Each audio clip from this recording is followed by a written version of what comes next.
kalau pas jam kerja udah selesai itu aku langsung, bahkan sebelum jam kerja selesai itu aku menunggu di sebelah desainernya itu. Terus, Mas selesai kerjanya kapan loh? Anak di bawah umur kan nggak boleh bekerja kan. Betul. Ya mungkin sampai sekarang ya. Sampai sekarang masih itu. Gitu, tapi sampai kalau udah gede tiba-tiba suruh kerja gitu. Kecil-kecil nggak ada persiapan kerja, gede-gede harus kerja. Assalamualaikum warahmatullahi wabarakatuh. Waalaikumsalam warahmatullahi wabarakatuh. Ketemu lagi di channel Saling Berguru bersama saya Faisal Kamal dan masih bareng sama Mas Ili. Hari ini kita kedatangan di channel Saling Berguru, kedatangan Kak Anis ya Mas Ili. Hai, halo. Kita tempatnya lagi outdoor nih teman-teman. Jadi kalau ada suara-suara yang biasa terjadi di outdoor, kita sambil santai aja ya. Jadi ngobrolnya santai. Mas Ili, kan akhirnya ketemu Kak Anis nih. Saya ketemu Kak Anis, sekian banyak relawan di komunitas. Terus alhamdulillah hari ini bisa saling berguru, belajar bareng sama Kak Anis hari ini. Kak Anis kan relawan di komunitas, terus pemilik usaha studio, namanya studio. Terus ikut ngedampingin beberapa studio-studio rintisan juga. Yeah. Terus sekarang kan 26 tahun full time daddy. Betul ya? Full time daddy. Dari kemarin ngomongin sama Mas Ili soalnya jadi simbah. Terus dari simbah terusannya kemana nih? Oh, Kak Anis. Ketemu nih full time daddy sama simbah Mas Ili. Simbah 3 cucu, tapi 2-nya kan Kak Anis Mas Ili. Iya. Yeah. Nah. Mas Ili, aku ke Mas Ili dulu.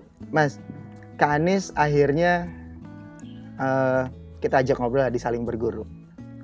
Kok akhirnya Kak Anis bisa ikutan di Saling Berguru tuh, persiapannya piye gitu akhirnya bisa memutuskan menerima ikut belajar bareng di Saling Berguru. Iya Mas Ili? Yes, Kak. Ya, terima kasih Mas Isal. Ya. Jadi aku itu kan orang yang selalu berpikir ulang terus dalam hidupku tuh Sal. Ya. Jadi aku itu orang yang selalu harus sadar, tahu diri lah. Ya. Bahwa perjalanan kita di Saling Berguru itu kan sebagai sebuah proses pendokumentasian komunitas yang kita rame-rame belajar ini. Ya. Termasuk di dalamnya adalah anakku yang nomor 1 si Anis ini.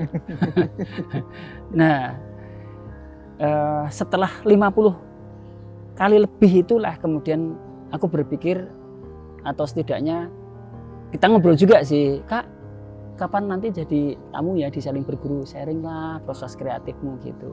Ya.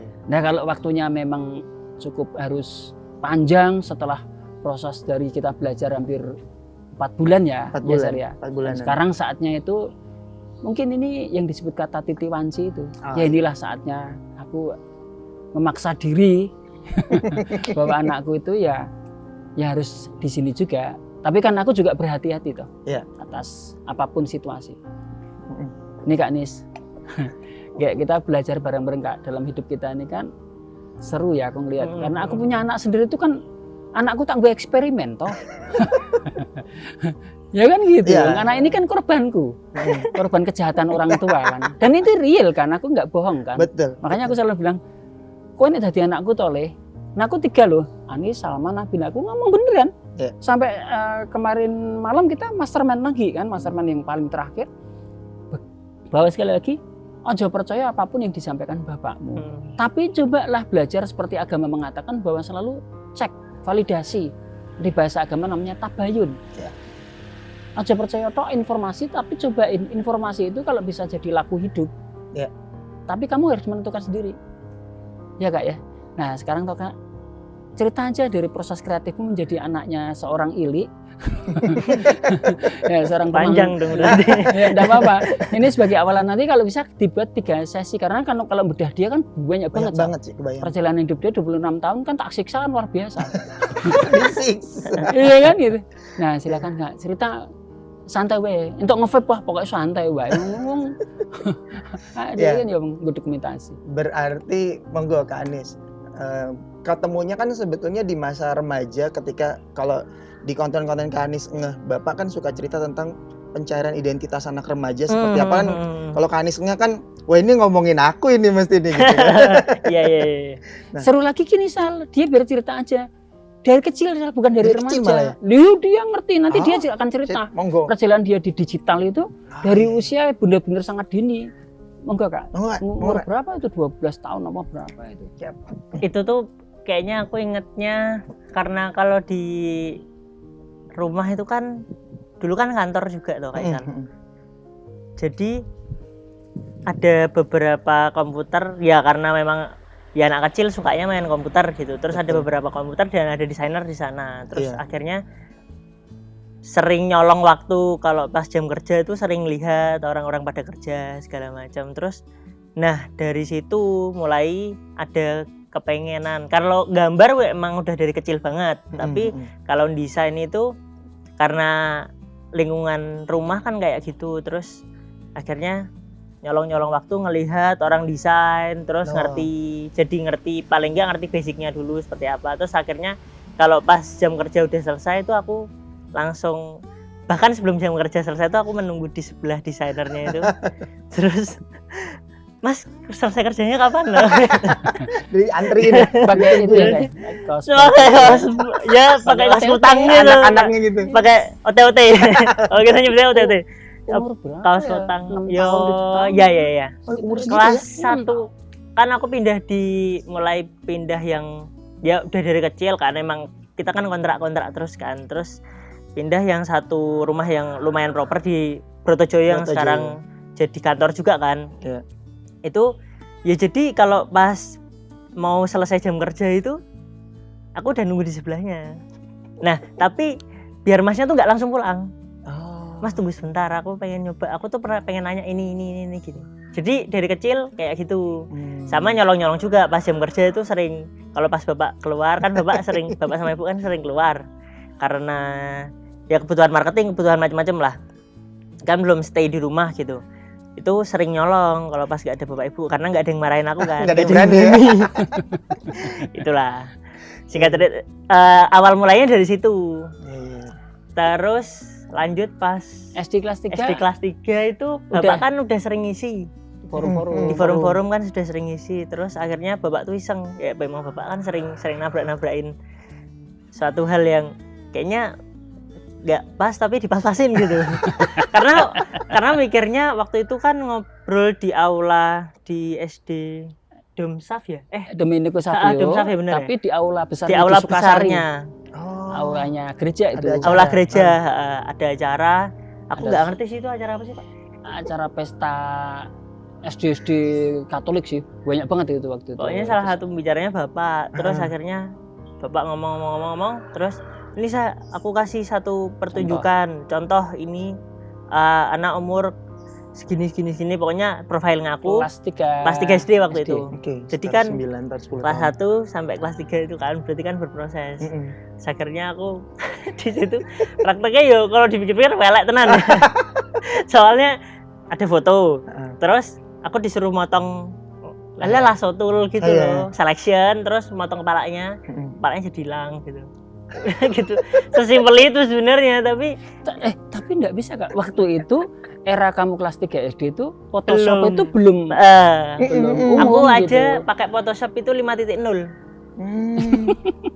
5.0 tuh ya kuno banget. Maksudnya kalau di Indonesia tuh biasanya orang-orang pakai tuh udah CS1 7.0 kayak gitulah rata-rata.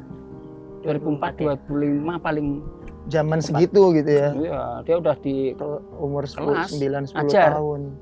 Aneh banget sih, tapi ya itu perjalananku, salah satu perjalananku. Nah, gitu. Berarti sebenarnya tingkat kuriusnya dari sifat penasaran karena lingkungan orang-orang desainer akhirnya tertarik untuk maju ke dunia desain tapi digital gitu toh Kak?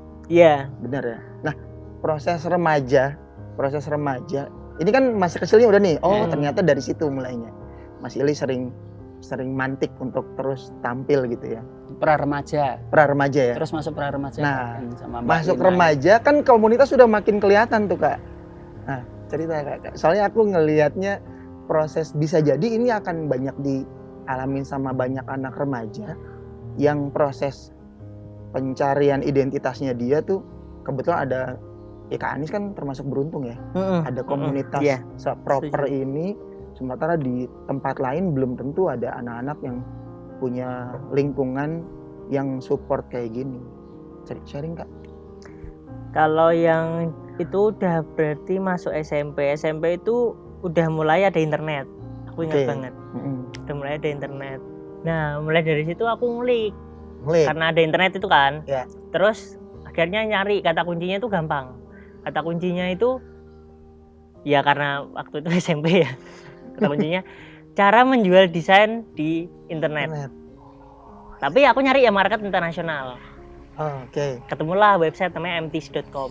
mtis.com. Nah, aku lihat kan memang ketertarikanku dari dulu itu adalah desain kaos. Gak tahu kenapa aku grafik t-shirt itu suka banget. Karena pada saat itu tuh zamannya masih distro. Terus banyak banget pameran-pameran clothing lah pada saat itu. Kita nyebutnya pameran clothing. Ya. Di Admiral di mana gitu. Kayak Jacklot. Oh, kayak Jacklot. Kayak ya. Jacklot. Nah, Oke. terus ternyata MTs itu adalah khusus desain-desain kaos. Hmm. Itu sebenarnya kalau kita ngomong sekarang tuh kayak Behance sih. Tapi khusus marketnya khusus untuk desain kaos aja. Oh, Tok. khusus dia. Nah, mulai aku penasaran, ngulik, terus ngupload di situ. Itu sebenarnya bukan website yang berbayar kayak marketplace gitu, bukan. Jadi cuman untuk pamer karya aja. Porto aja ya. Kayak Portofolio. dribble, Kayak dribble gitu. Yeay. Dan bahkan nggak ada, kalau dribble Behance sekarang kan udah ada message-nya. udah mulai bisa market. Kan bisa tektokan di situ. Nah, kalau ini nanti kita design for sale, terus nanti if you like it, please contact me at anis.sasongko@yahoo.com misal pada saat itu. Jadi nanti masuknya ke email. Aku tektokannya lewat email. Oke. Dulu masih gitu ya. Tapi Iya. pre-made design. Jadi desain itu sudah jadi. Oh, dari situ. Wah, berarti sebetulnya Kak Anis nih sebelum remaja aja udah nemuin bagaimana cara jual desain atau bikin usaha desain, tapi secara global kan. Kata kunci tadi sederhana banget soalnya Mas Ili. Bagaimana cara menjual desain lewat internet gitu. Ya. Itu natural banget anak SMP nyarinya loh itu. Ya. Kan kalau di tempat kita salah, dia kan punya lingkungan yang memang anak-anak IT kan. Betul. Desainer-desainerku itu kan dulu kan ya cocok IT semua. Jadi Oke. kesadaran dia untuk menuju ke titik kata kunci aja pada saat itu ngomongin SEO dia udah paham Bener, pada saat itu bener. gitu. Iya. Nah, yang dia mungkin cepat bergerak karena dia marketnya luar. Karena waktu itu nyari kata kunci yang kayak gitu itu kan masih sangat terbuka dan mudah waktu itu. Betul. Nah, buat ceritain waktu proses kreatifmu di Mintis itu di Di MTs. MTs itu. MTs. Wah, itu Nah. keren karena dia tuh masih sangat belia, masih 13 tahun dan orang nggak tahu kalau dia itu 13 tahun. Nah, saat itulah aku mulai gandengin dengan beberapa kawan ngurusin sosial media, kolaps lah. Oh, Terus iya. ada juga anak manual namanya Bang Doni. Nah, disitulah mulai Bang Doni itu beroperasi dengan Anis awal-awalnya itu ya Kak ya? Iya. Mbak ceritain Kak. Awal-awalnya itu. Nah, pada saat aku mulai ngecek-ngecek yang si MTs tadi itu, akhirnya ya karena memang aku bersyukur lagi sih. Karena orang tua aku tuh selalu support sama apa yang tak sukain. Ya. Aku cerita sama bapak sama ibu, ini loh ada market kayak gini segala macam. Terus akhirnya, oh bapak tuh punya nih, kamu pengen belajar gambar. Pada saat itu tuh aku nggak ada yang ngajarin gambar soalnya. Iya. Sampai aku kan kesenangan gambar itu kan udah dari kecil, Ya. tapi nggak pernah ada yang ngajarin. Jadi aku belajar sendiri. Walaupun bapak ngelukis, tapi bapak tuh nggak pernah ngajarin sama aku sama sekali. Oh gitu. Lucu sih, emang rada lucu sih. Aku juga nggak pernah Nggak pernah minta ajarin Pak, aku ajarin gambar ini. Aku nggak pernah gitu. Iya. Karena mungkin udah nggak tahu ya nyatingnya gimana, udah paham ruangnya. Kalau bapak tuh bisnis aja gitu, menggambar tuh untuk kesenangan tok gitu. Iya. Itu sih. Terus akhirnya pada saat itu aku jadi tim ini ada Mbak Lina sama Bang Doni namanya. Mbak Lina ini dulu wira muda, temennya Mas Reza. Oh, oke. Reza Gibaza. Iya. Sama Bang Doni. Tuh, Bang Doni itu sebenarnya settingannya Bang Doni ini mentor gambarku. Mentor gambar. Mentor gambar. Jadi aku bikin kelas belajar gitu sama aku dan adik-adik. Dan Bang Doni yang jadi mentornya, yang jadi gurunya, guru lesnya lah istilahnya. Guru les gambar. Kita sering, kita rutin seminggu berapa kali gitu. Terus settingannya adalah ternyata kita ngobrol kan diskusi. Ya udah aku settingan marketing, Bang Ya. Doni ini yang bantuin aku sketch. Jadi Bang Oh. Doni pada saat itu seingatku belum masuk ke ranah digital. Masih manual. Belum, Betul, masih kertas manual. ya. Basisnya kertas. Karena kita kertas. tuh punya simpenan sketchbook tuh banyak banget Kak sampai sekarang Kak. Harta karun. Dari Bang Doni. Berapa ya itu? Banyak banget ya Pak ya? Oh iya masih ada. Banyak simpan. banget. Iya. Kalau sekarang dilihat tinggal di recall, di remake. Mantap tuh. Stok semua itu pasti. Duit itu. Stoknya siap tuh dijadiin lagi di repro. Itu. Dari situ jalan, berarti sebenarnya idenya dari Kak Anis, cuma Bapak malah nambahin jalannya ya. Supporting system. Supporting system. Ya itu jalan. Ya jalan. Terus akhirnya singkat cerita beberapa gambar yang aku upload tuh terjual dan terjualnya tuh happy banget. Maksudnya kayak ya karena pada saat itu kan itu tuh hal yang ya kayak sekarang anak-anak sekarang ngerintis Fiverr terus tiba-tiba ada orderan masuk tuh kan happy-nya tuh yang euforia parah gitu loh. Nah pada Happy saat itu banget. tuh setiap aku jual desain upload gambar itu tuh nunggu sehari 2 hari itu pasti ada yang ngontak Kak. Kontak. Pasti ada yang ngontak email. Oh iya. Jadi kalau misal desainku yang tak upload belum laku, aku nggak bikin desain lagi. Gitu. Ini banget ya apa namanya? Potensial banget ya Heeh. buat saat itu ya. Iya, Sampai iya. cerita dapat kontrak dari luar negeri, dari kontrak dari lokal, itu kan Iya. gede-gede kontraknya dan orang nggak tahu kalau dia itu masih umur Wah, itu 13 seru tahun. banget. Iya lah, karena aku memang ngumpetin itu, karena kan ada ya Aturan. isu pada saat itu anak di bawah umur kan nggak boleh Nggak boleh. bekerja kan. Betul. Ya mungkin sampai sekarang ya. Sampai sekarang masih itu. Gitu tapi sampai kalau udah gede tiba-tiba suruh kerja gitu. Kecil-kecil nggak ada persiapan kerja, gede-gede harus Jadi kerja. pada saat itu akhirnya kan ada beberapa manajemen. Jadi kalau di MTC itu kliennya kita itu clothing dan manajemen band. Oh, oke. Nah manajemen band ini yang menarik Mm-mm. karena dia kan pasti si manajemen ini nggak cuma punya satu band doang. Betul. Jadi aku ada Beberapa. kontrak juga di situ. Sempat dapat kontrak sama manajemen band. Mm-mm. Dulu tuh salah satunya mungkin sampai sekarang bandnya masih ada sih namanya Brad Carolina. Berat kalau ini. Itu pokoknya band-band marketku kan aku gambarnya kan kartun soalnya Kak. Mm-mm. Nah kartun itu biasanya dipakai sama band-band popang. Popang. Kalau di lokal popang itu yang kita biasa ngerti Pewi Gaskin lah Oh, oke, tapi gas. gitu. Terus kalau yang di lokal aku sempat kontak-kontakan sama Om OP kalau nggak salah namanya Om OP si pemiliknya Skaters Oh, skaters lokal kan Bandung. berarti Bandung ya? Bandung. Aduh. Dan itu salah satu brand yang aku konsumsi banget pada saat itu. Jadi kayak mimpi apa ini? Iya. Itu dan jumlahnya juga nggak sedikit. Pada saat itu kalau yang luar tuh jumlah kan project lumayan panjang gitu. Jumlahnya bisa sampai 20-an lah. Nah, si lokal Skater aja aku masih ingat 50 biji. 50 gambar. 50 desain ya. desain. 50 desain itu aku kalau nggak salah di linknya satu desain sekitar 250.000 Waktu apa itu. 200.000 gitu. Iya. 250.000 Ya, anak per SMP dikasih gitu ya langsung gas desain. lah. Istimewa. Itu aku itu, Kak. kontak-kontakan lewat inbox Facebook doang lah. Itu parah Zaman sih. segitu ya. Itu Sempet parah sih. jalan 50-an desain dan perusahaan itu nggak tahu ya ngerjain remaja gitu. Nah, singkat cerita pada saat itu ngobrol kita sama si Om Ope ini. Bentar, kamu tuh masih kecil toh gitu. Ketahuan. Ketahuan. Nah, pada saat udah ketahuan pas aku ngerti kalau aku masih kecil, Masih langsung SMP. Tekan harganya. langsung ditekan harganya. Pertama Oh, ditekan dulu, Pak. Itu kan dulu ya. Terus aku males. Oh, dia nurunin budget. Heeh. Seru Gitu. juga tuh. Abis itu nggak lancar. Habis itu ya aku ngobrol lah sama tim. Kayaknya kurang efektif deh kalau misal karena kan jumlah kuantitinya jadi gede banget kan. Dan kita cuma bertiga. Yang gambar cuma berdua doang.